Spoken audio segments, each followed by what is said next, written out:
Good morning, dear students. Today I am going to start the first chapter of your English grammar book, that is sentence. So, first of all, let us see the definition of sentence. A group of words which makes complete sense is called a sentence. It means a group of words. There may be two or more than two words. That is called a group of words which makes complete sense is called a sentence. It means simply we can say if the words are in a group and they have a complete sense, it means a meaningful combination of words is called a sentence. A sentence always has a verb and begins with a capital letter.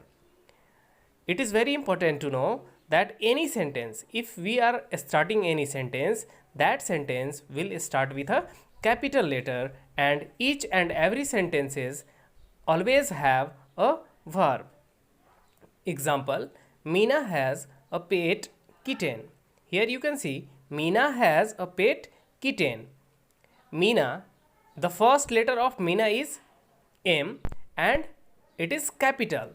So, here the sentence starts with a capital letter, as well as it has, Meena has a pet kitten. So, you can see here has is a helping verb. So, verb is also there. What is the kitten's name? What is the kitten's name? Here you can see what? The first letter is capital. So, the sentence is starting with a capital letter. We can say that sentence starts with a capital letter, and here is, which is a helping verb. Now, let us see the kinds of sentences. There are four types of sentences. First one is a statement, second is interrogative, third one is imperative, and the fourth one is exclamatory sentence. So let us see one by one. First of all, we will discuss about a statement. Okay, a sentence that tells us something is a statement. A sentence that tells us something is a statement. It means the sentence that tells us something. ना, जो sentence हम लोगों को कुछ बतलाता है उसे हम लोग क्या कहते हैं? स्टेटमेंट कहते हैं. It ends with a full stop and the statement will always and with a full stop. So it is also the identification of a statement that if the sentence ends with a full stop, then we can say that sentence is a statement. Okay, see the example here. We are going to the market in the evening. We are going to the market in the evening. It means in this sentence, we are going to the market in the sentence, it is a statement. It is a statement that we are going to the market in the evening. So it is a statement, and here you can see at the end of the sentence there is a full stop. So it is a statement. Now let us see interrogative sentence. Interrogative sentence means what? A sentence that asks something is a question or an interrogative sentence. It ends with a question mark, and if you don't know question mark, what is question mark, then you can see here this is a question mark. So how we can define interrogative sentence?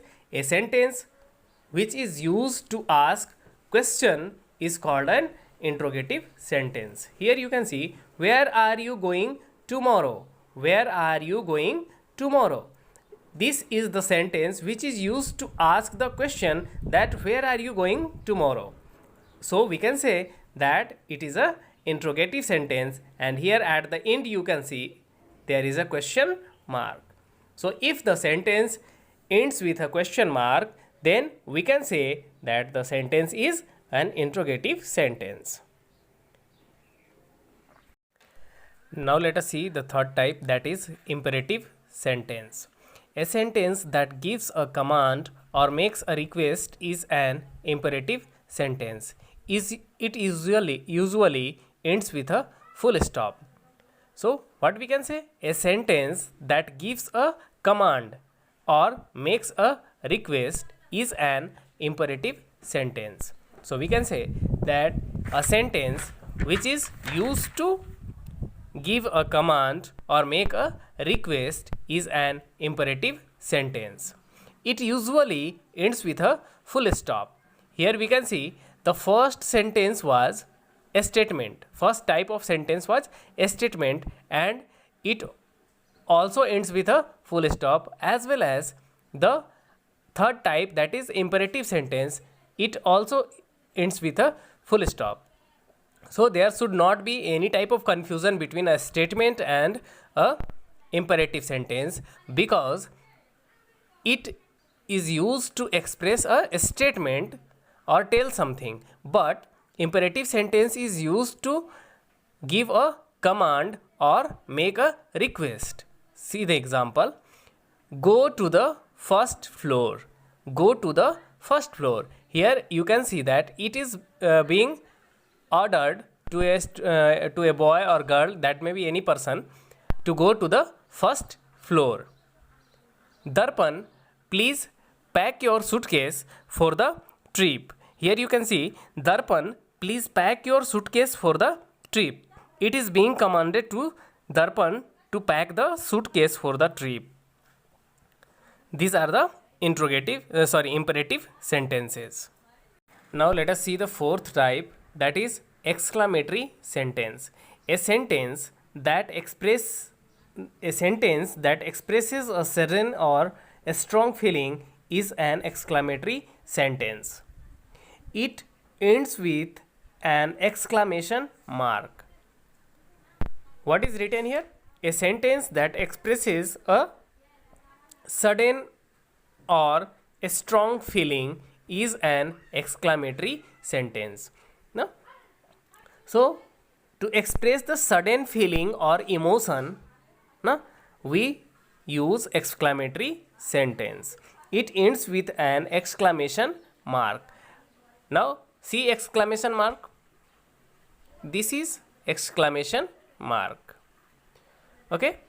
So if you will see this mark, means exclamation mark, you will understand that the sentence is exclamatory sentence. Okay. Sometimes we use single words like ouch, oops, wow, yeah, yummy, and so on to express a sudden or a strong emotion. These words are called interjection. These words are called interjections. They can be written in two ways.